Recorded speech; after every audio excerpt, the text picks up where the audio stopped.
Happy Sunday, November 22nd. Bobby the Awesome here. I hope everyone's off to a fine start to their day. I am having a weird weekend. I'm going to share with you because I don't really know what the hell I'm feeling, or I can't really put a finger on it. It's almost like I need or want to have like a massive cry, but I won't allow myself to. I don't know if that makes any sense, but I think I'm taking other people's reactions or lack of reactions, or I don't know. The day started, I sent out a nice little note, a message, and I didn't get a response. And that bothered me. And I don't know why it was looming there in the back of my head all day. And my pissy pants actually started Friday night. I went to a group coaching call, and I had to acknowledge, that I screwed up something, and it's going to impact other people. And I hate that feeling, like that I'm going to make their life more difficult because I screwed up. And I think I'm struggling with that. I think my ego is struggling with people now knowing I screwed up, which doesn't really make a whole lot of sense because in the space I'm in, there's a learning curve, right? Like, I'm not an expert on running an international virtual assistant business. I mean, I'm definitely an expert on delegating and communicating and building a team, but there's all these facets that I didn't understand. And it's just making me struggle. And then the family stuff is just, getting kind of old. Actually, the people that are struggling, I hate that they're struggling, and I'm sad for them. I also am like thinking in my head, don't you know this is hurting a lot of people? It's impacting a lot of people. Like, I wish people could see what's going on, like take a look at their actions and behaviors and see if they're really what they want them to be. And then there's a part of me that's like just drained. Like, I believe in what I believe in. I believe in being positive, and I believe in expressing gratitude and all those things, and that they'll make me make the shift. I was struggling yesterday to make the shift though. Like, I was driving to my friend's house, and part of me like didn't want to go. Like, I wanted to just hang in my pissy pants. And I tell you this because it's important sometimes to push through that, because I went and I had a fabulous time visiting my friends. Like, so good. We were there for 6 or 7 hours, and it was just like 4 or 5 of us, but we had a great dinner and great conversation, and it was just awesome. But on the way there, I was trying to reset my mood. So I was listening to my happy music, and I literally went down this gratitude list out loud in the car. And I was like, you know what? Like, thank you for allowing me to have friends to visit. Thank you for letting me have a car to get there. Thank you for letting me have music to listen to. Thank you for letting me have the ability to not say all the shit that I want to say, that my old attitude brain wants to put out there, the passive aggressive, the sarcastic, the shitty Bobby that used to live inside of me, and the one that I'm trying to untrain. And maybe that's just it too. Maybe I'm frustrated a little that those voices still show up, or those feelings still show up. I don't know. I'm just having a wacky weekend, and it's really interesting because I actually had like a really productive morning yesterday. I've been struggling with getting things on my list done. And I called yesterday. I call Saturdays my no work day. And I still ended up working, but I got things done off my list. And that part felt really good. And I'm excited about the progress. So I'm gonna try to get the momentum to continue today. The to-do list just doesn't ever go away, right? Like, it's just never going to go away. And I have that gift of putting so much pressure on myself. It drives me and it makes me successful. and I get things done, but just sometimes like you're just depleted. And I think I was a little depleted this weekend. And that's another thing that's disturbing, right? I've only been home a few weeks from my trip, and my trip was supposed to be the reset. So I was ready to crank it. So I shouldn't be feeling depleted already. Anyway, I'm done whining. Those are just some of the things, the holidays are pretty much upon us. They bring different stressors. I facilitated a meeting on Friday where we chatted about this in the alcohol-free environment that I'm in. And, the holidays are just not one of my favorites. They're just not. And a big part of that is when I was younger, there was a lot of bad things that happened on holidays. And then when I was gambling on all the holidays. They were the casinos were the only things open 24/7 holiday time. So I always found a way to get there. So there's still that, like I said, that old brain stuff that happens. It's still programmed. Just as I'm saying this to you, my brain is going, okay, well, I'm driving to Massachusetts. There's casinos along the way. There's, it would be so easy. I was thinking about the year that I relapsed, 2015, when I went back, it was Thanksgiving. I mean, I went back one day in October, but it was Thanksgiving that was really like the reactivation of the craziness of my gambling addiction. And I didn't lie specifically, but I definitely didn't tell the truth to hide myself that day. And I think I've shared this with you, but, different people were inviting me to Thanksgiving to make sure I wasn't alone. And I was telling them that I was invited by other people, which was true, but I didn't tell them I had no intention of going. I don't even know that I knew I had no intention of going. I think on some level I kind of knew. And then I went and I just spent all day at the casino. And it was just not a good idea. So anyway, those are like all the things that are rolling around in my head right now. And yeah, I'll work through them. It's all good. I feel already better today. I will snap out of it. I know, once we get back into the work week, it's going to be like, okay, all systems go. No time to feel. We got things to do. So I'm fortunate, I guess, that I can have those multiple personalities. Work Bobby and Pissy Pants Bobby can be on two separate pages when they need to be. Not all the time, but sometime. All right, let's see what our reading says today. Isaac Walton says, look at your health, and if you have it, praise God, and value it next to a good conscience. For health is a blessing that money cannot buy. Wow, truer words probably haven't been spoken this year. Okay, here we go. I didn't read this. You can always tell when I didn't read it ahead of time, probably because I sound surprised that it relates to usually whatever the heck I was talking about. When holidays are coming, some of us rejoice, looking forward to the activity and preparation of the season. Others groan in despair, prepared for too much work and too little reward. And some of us begin to feel depressed. Holidays mean sad memories and overstressed systems that will take weeks, maybe months, to return to normal. During active addiction, we muddled through the best we could. We did not control events, they controlled us. We let ourselves get overtired and stressed out. We didn't eat right or exercise. Instead, we medicated ourselves against the possibility of closeness with family.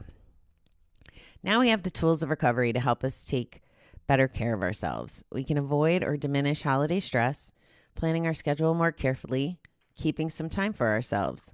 We can avoid, when tasks pile up on us, we can go to a meeting, call our sponsor, take a break in our hectic schedule. As we learn to have healthier holidays, we find ourselves beginning to feel the closeness of loved ones that we missed out on before. We have so much to celebrate now, and holidays are the best time to share our gratitude and serenity. Today, help me use my new life to make holidays a joyful time. Okay, so we're on the holiday train, the holiday stress train, and it's true, right? I mean, So many things happen. And then this year of all years, people are scared. I mean, people are just scared, and people don't want to be sick, and people want to see their family, but because of the fear, because of the rules of the government and whatever's going on, they may not be able to see their family.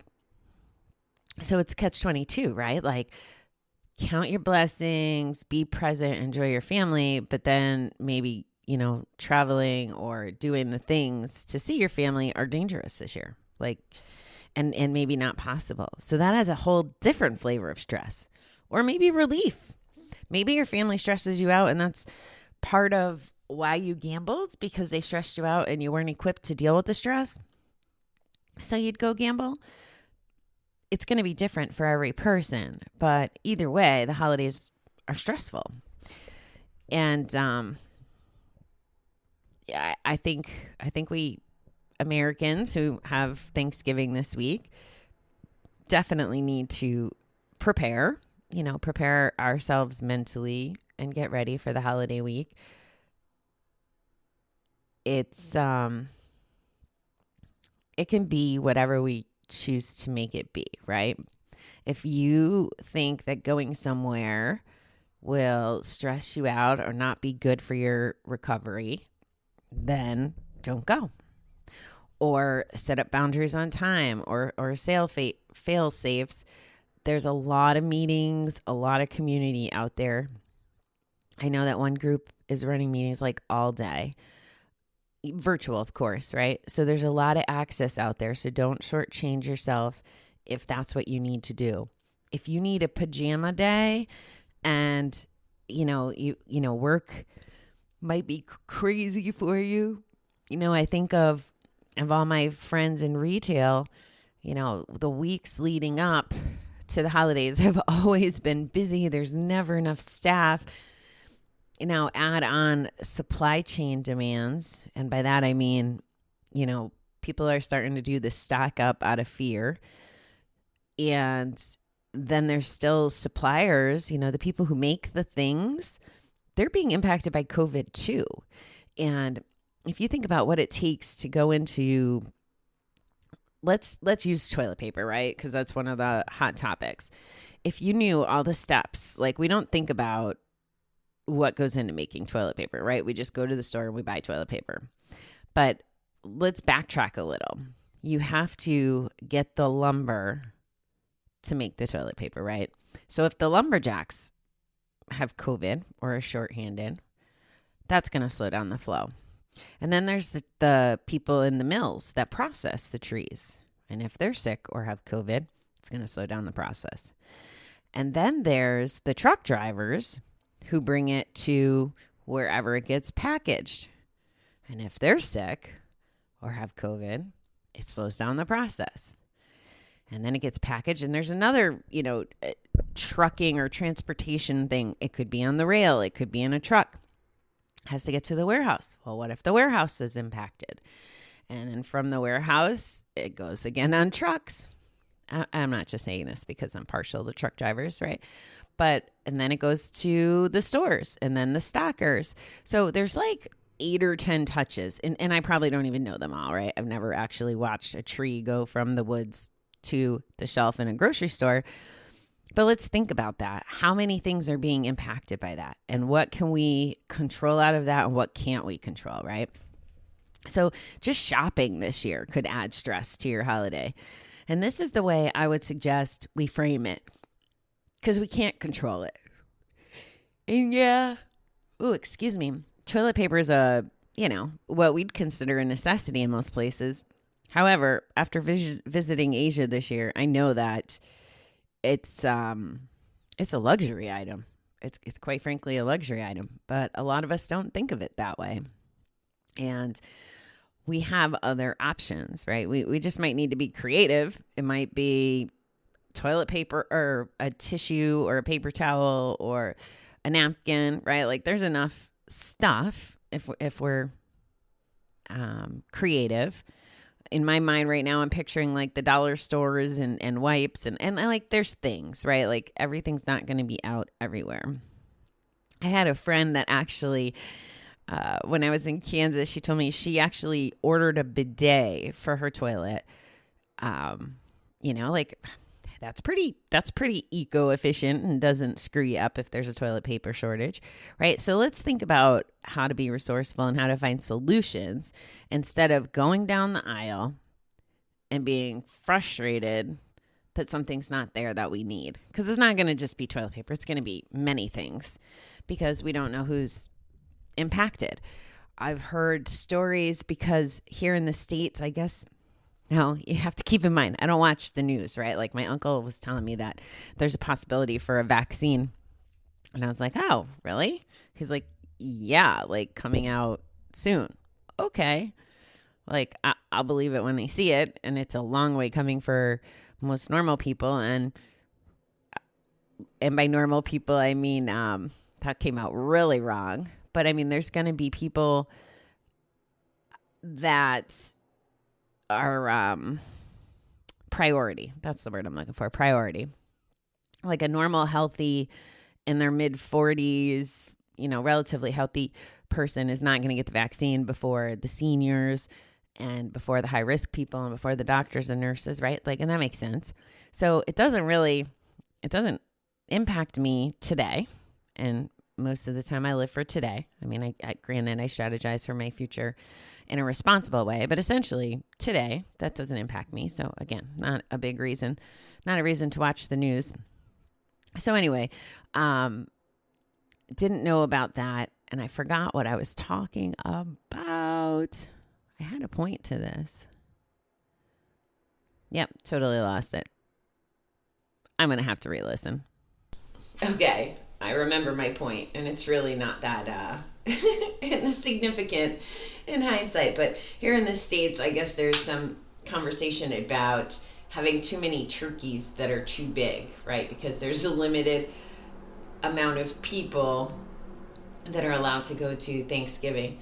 So they have to, like, everybody's buying smaller turkeys because they're going to have smaller groups. So there's not enough turkeys prepared for smaller families. So people are going to either have too much turkey or whatever. Like, really, how bad of a problem is that? Like, can we survive with too much turkey? Probably. I mean, is an extra 10 or 15 bucks when you're buying a turkey going to matter? Especially if you have the leftovers, like make some soup, right? That's what I'm saying is reframe things.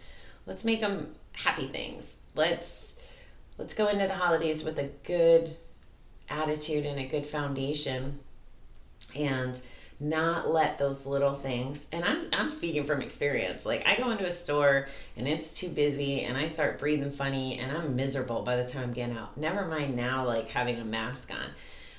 I just don't like it. I was standing there and a bell ringer was ringing his bell and singing when there was just two of us in the lobby trying to have a conversation through our masks, and I can't hear. And that kind of stuff just changes my whole body chemistry. And I can't allow that to hang out with me all day, right? Because then I'm like psycho bitch from hell, quite frankly. And I can't let the outside circumstances impact my insides that much or my whole day. Like, if I have a moment of anxiety or panic around the noise or the chaos, like I'm the same way around too many children, like when they're too busy or animal, like things that are just chaotic, I don't do well with. And I need to not put myself in those situations. And I generally don't. And that's okay. So I'm advocating that you don't put yourself in any of those situations. Let's say you have plans and it's changing your body chemistry just to think about having to go. Call out sick that day. Call and say you're not feeling good. You don't want to take the risk, right? Everybody has a get out of jail free card this year. Not to make light of it, but I mean, if that's what you need to do for your mental health, stand up for your mental health and take care of you. It's just that simple. You have to take care of you. So that's, that is the message I want to leave today on. Take care of you. Think about what I'm saying. We have a couple days before the holiday, and I want you to really think about that. What is going to best serve you this week, this holiday, the next holiday? I mean, here we are. we're getting ready to wrap up the year. There's lots of holidays. I won't pretend that I'm an expert on those either. I just know that there's a lot coming up. There's, definitely Hanukkah. I'm not super familiar, but I think it's Kwanzaa. There's a lot of different traditions and things that involve other people. So make sure you're protecting yourself from the other people. All right, beautiful people. I am going to go on that note. Remember, protect yourself. Prepare yourself. Take care of yourself. All right, talk to you soon.